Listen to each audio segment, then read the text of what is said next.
आप शाम गए और शाम से जब वापस आए, ये उनकी दौरे खिलाफत का बड़ा मशहूर वाक़या है। इस वाक़े को शाह मुहद्दिस दिलवी रहमतुल्लाह ताला अलैह ने भी अपनी किताब में लिखा है। आप फरमाते हैं कि आप शाम गए, शाम से जब वापस आए तो आपने सहाबा से और अपने साथियों से अलग दलग हो गए और आपने क्या किया कि आप खैमों में चले गए, लोगों के घरों में गए। जनाब उमर फ़ारूक सहाबा से अलग छुप कर आपने क्या किया, आप लोगों के खैमों में गए। चलते चलते आप एक ऐसे खैमे में दाखिल हुए जहाँ एक बूढ़ी ख़ातून थी। बूढ़ी ख़ातून बैठी हुई थी अपने खैमे के अंदर। जनाब उमर फ़ारूक रज़ियल्लाहु ताला अन्हु आप उसके पास गए, सलाम अर्ज़ किया, उसके पास बैठे, हाल पूछा उससे।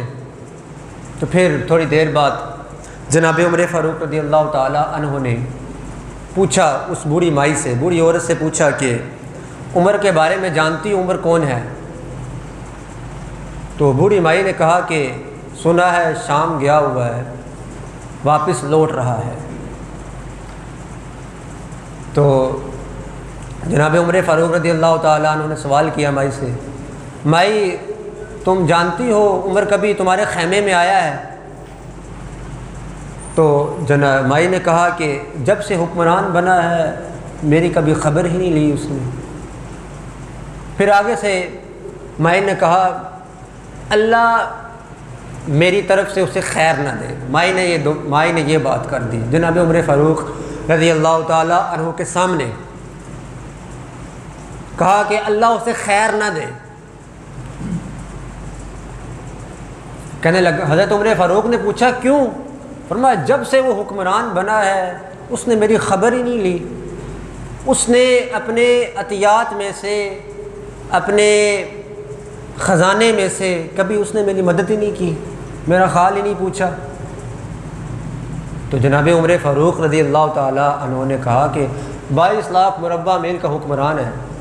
माई से कहा, तो माई से कहा कि 22 लाख मुरब्बा मील का हुक्मरान है, तुम्हारे खैमे तक कैसे आए?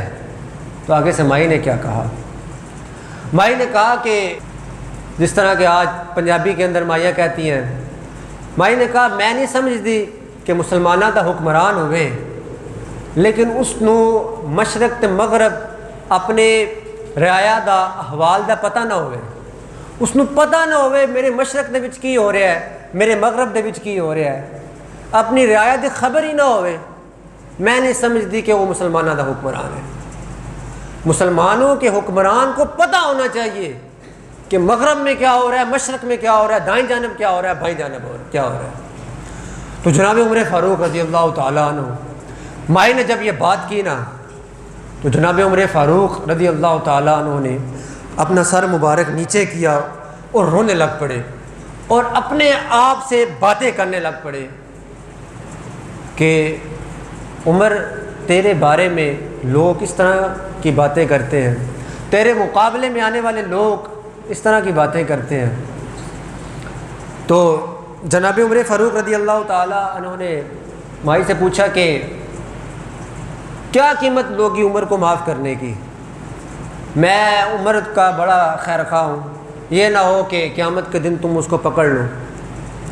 तो माई ने कहा मेरे साथ मजाकिया ना कर, जाओ अपना काम करो।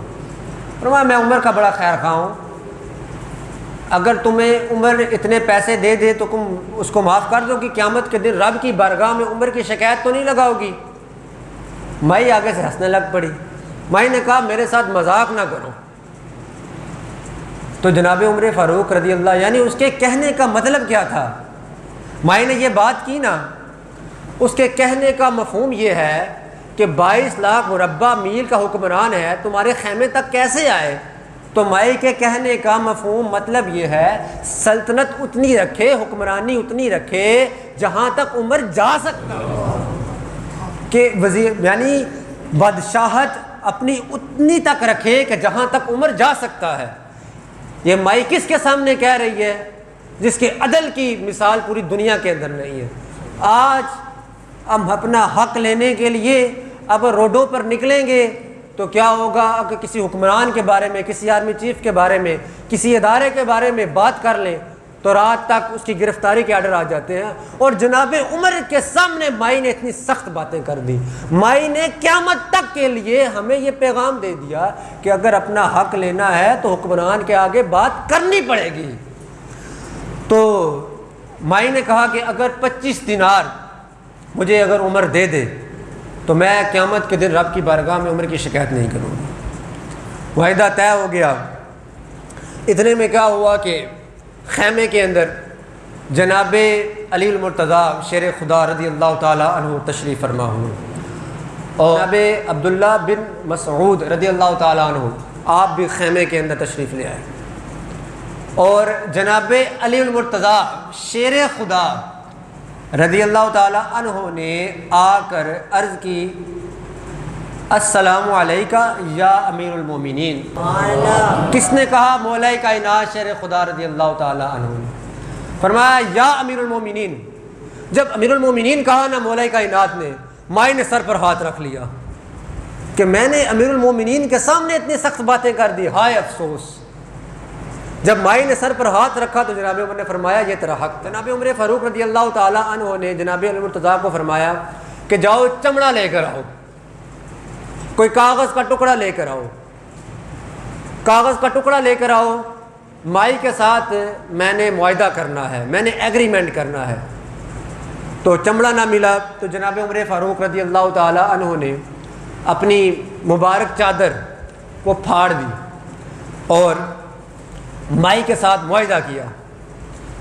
बिस्मिल्लाहिर्रहमानिर्रहीम लिखा कि ये उमर का और इस बूढ़ी माई के दरमियान मुआहदा है कि आज तक उमर ने इसकी खैर ख्वाही नहीं की। जब से उमर हुक्मरान बना इसके खैमे में नहीं आया। उमर 25 दिनार के बदले ये मुआहदा करता है कि क़यामत के दिन ये माई रब के बारगाह में उमर की शिकायत नहीं करेगी।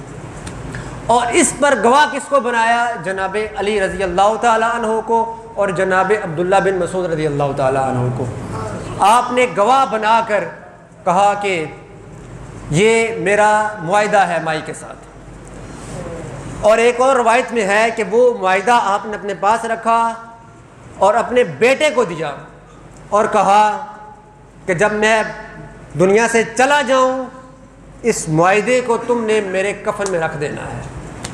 आज बताएं कितने गरीब, बल्कि अफसोस का मकाम ये है, ये डेरा गुजरा के अंदर एक मस्जिद की बिजली का बिल इतना ज़्यादा आया कि मस्जिद के जो मुतवल्ली साहब थे उन्होंने मस्जिद को ताला लगा दिया कि हम बिजली का बिल कैसे अदा करें। अब गालिबन टीवी टैक्स, टेलीविज़न टैक्स भी मस्जिद के खाते में डाला जाता है, टेलीविज़न टैक्स भी लिया जाता है।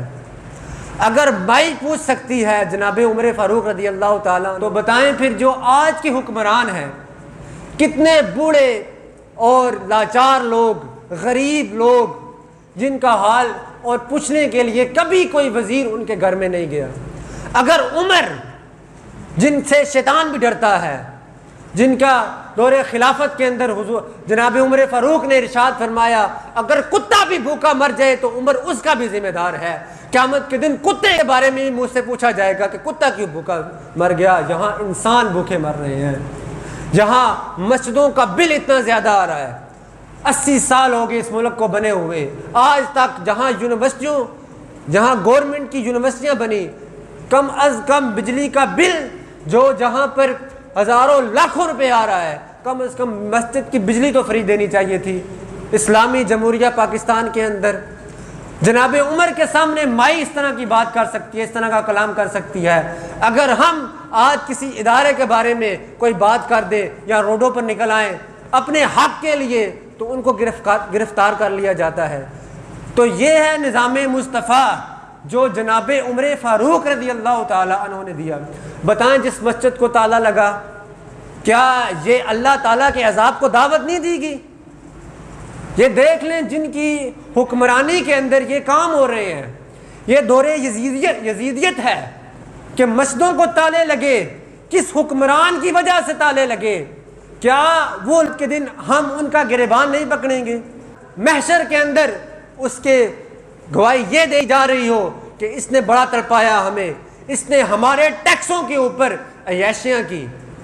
आज मस्जिद के अंदर टेलीविज़न फीस भी ली जाती है और दीगर टैक्स भी मस्जिद पे लिए जाते हैं। और देखें जो हमारे वज़ीर हैं, हमारे मशीर हैं, MPA MNA, उनके बच्चों की फ़ीस भी अलहदा, उनके जनाब मेडिकल फ्री, सब कुछ फ्री। लेकिन नहीं फ्री तो मस्जिद में पंखा नहीं फ्री चल सकता।